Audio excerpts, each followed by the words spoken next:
Greetings, guys. Welcome back to my channel. My name is Monette, and this is my channel, Evolve with Monette.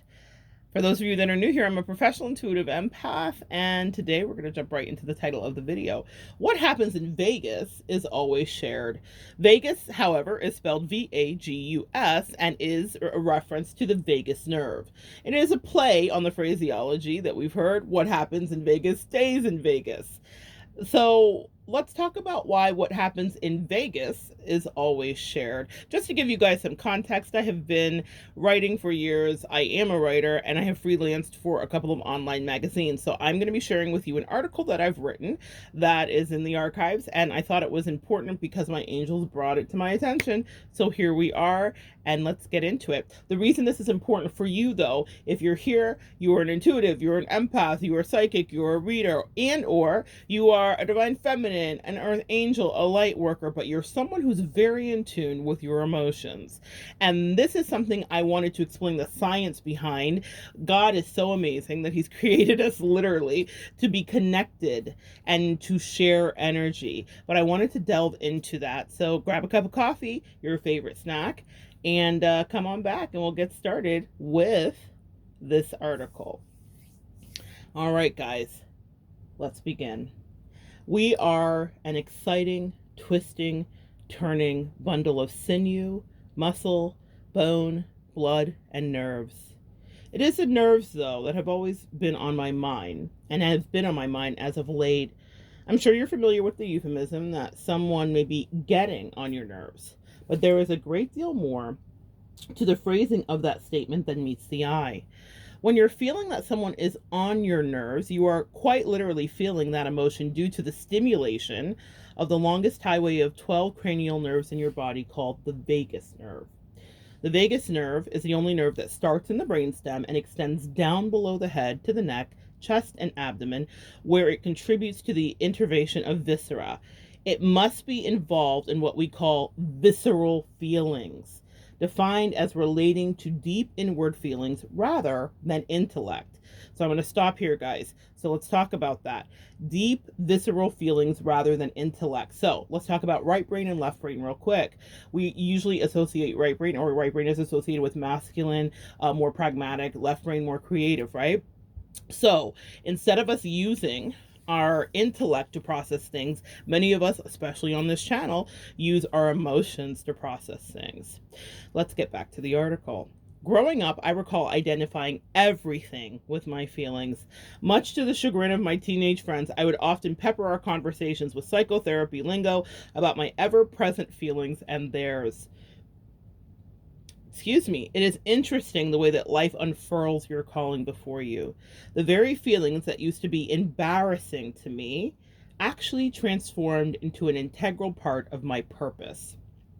What I find fascinating about the vagus nerve is that this is how we all relate to one another. This nerve is responsible for regulating important body functions such as breathing and heart rate, but the part that interests me is how it helps us all to collectively feel. The fact of our existence is that we are one species having a shared experience. Have you ever watched a movie or a talk show and witnessed someone crying and inexplicably you begin to cry as well? Have you ever seen someone yawn though you aren't the slightest bit tired and you yawned right along with them? This is as a result of the activity of the vagus nerve. It is a parasympathetic nerve that connects our feelings of transcendence and elevation into emotion. In his book, Born to be Good, Keltner, who explores the vagus nerve in depth, writes that he believes when we experience transcendence, it stimulates our vagus nerve, causing a feeling of spreading liquid warmth in the chest and a lump in the throat. Let's stop there. How many of us have felt that? That welling up of tears, that connectivity of emotion? Back to the article. I don't know about you, but I have definitely felt that liquid warmth in my chest or a lump in my throat when watching even a Publix commercial. The shared vagus nerve experience is why great thought teachers like Oprah or amazing orators like Martin Luther King, Billy Graham, and Barack Obama literally strike a nerve. You could say that elevation is or was the opiate that these leaders trafficked in to the masses. The feelings engendered were more than just a cheap crowd trick. Those feelings caused a widespread elevation, which in turn coaxed us into evolving our emotions so that we would devote ourselves to the greater good and overall social collective. Essentially, we got hooked on feeling good, and those good feelings spilled over into our real positive changes in our world. That is the power of a properly stimulated vagus nerve. So think about that, guys. Well, specifically with Obama, what was the campaign he ran on? Hope and change. So hope, that's a feeling. How can we identify hope? What is that? But it's something we all bought into because we were ready to evolve and change. But he did that by his gift and skill of oration. He's one of the great orators. He's professorial. He's amazing. Y'all, you know I love him. I don't care about him even have being president. I will tell you with Obama, I read his book Dreams of My Father years before when he was just in the Senate, and I was like, who is this guy?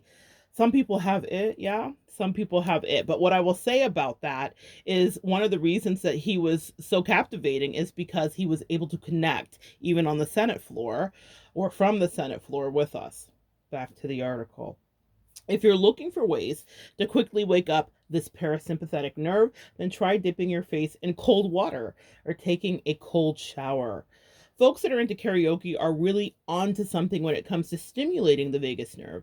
Energetic singing is very invigorating, and sharing that experience serves to work double duty in getting your energy flowing.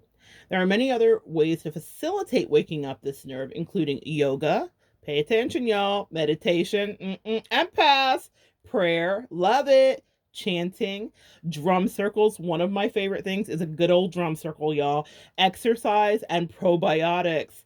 That last one was of great interest to me, the probiotics as an empath, because the vagus nerves helps to regulate digestion in addition to its many other functions.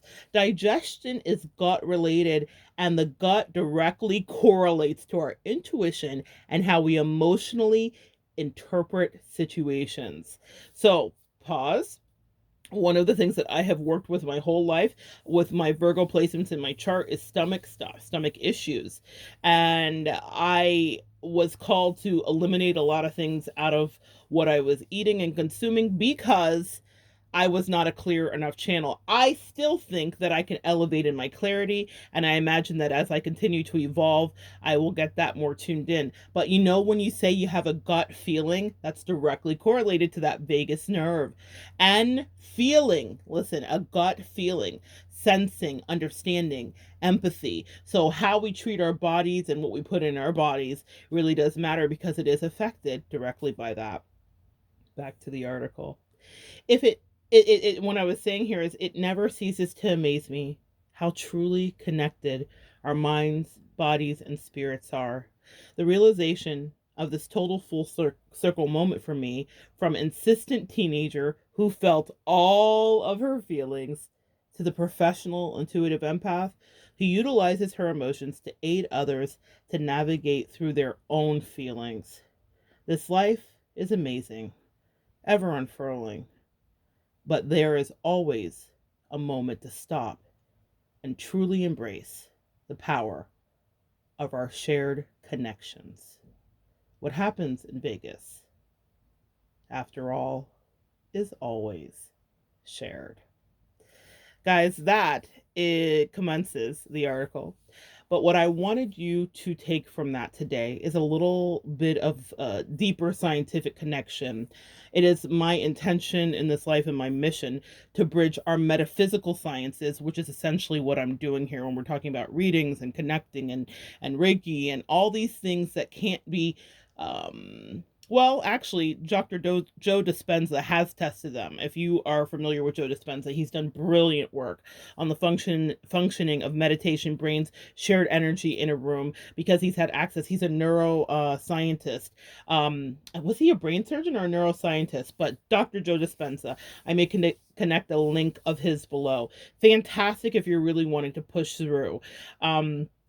But here's one of the things that I learned in observing and watching that is that you can actually scientifically measure it. He's one of the first people to break through and do a lot more regarding that. But even if you do not have probes and monitors and a room full of doctors, you have your gut, you have your intuition, and you are sharing energy. This is why it's important to be careful who you're around too, guys, because energy is shared. I could tell you a million stories of people, including myself, that have been affected by the people they're around.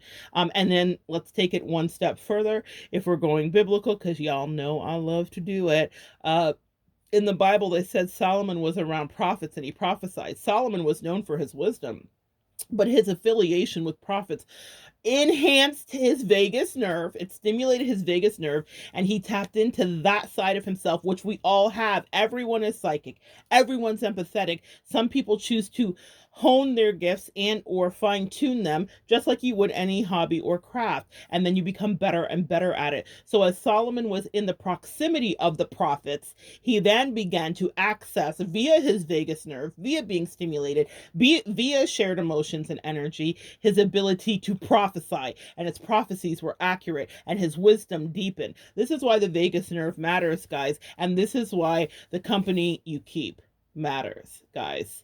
When your mom or any auntie or any grandma or your daddy or whoever said to you, birds of a feather flock together, they don't just flock together, they start to think together, they start to be like one another, toxic or not toxic, empathetic or not empathetic, kind or not kind, generous or ungenerous. You will become like the people you share energy with. We are like the people that we spend the most time around, the 5 people. So take an inventory of that. Are they worth you sharing your vagus nerve energy with?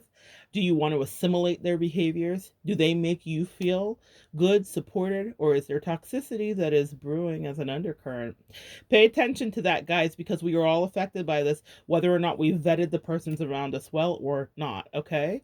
Vagus nerve. What happens in Vegas is always shared. Come back and join me next time, guys, and we will continue to evolve together.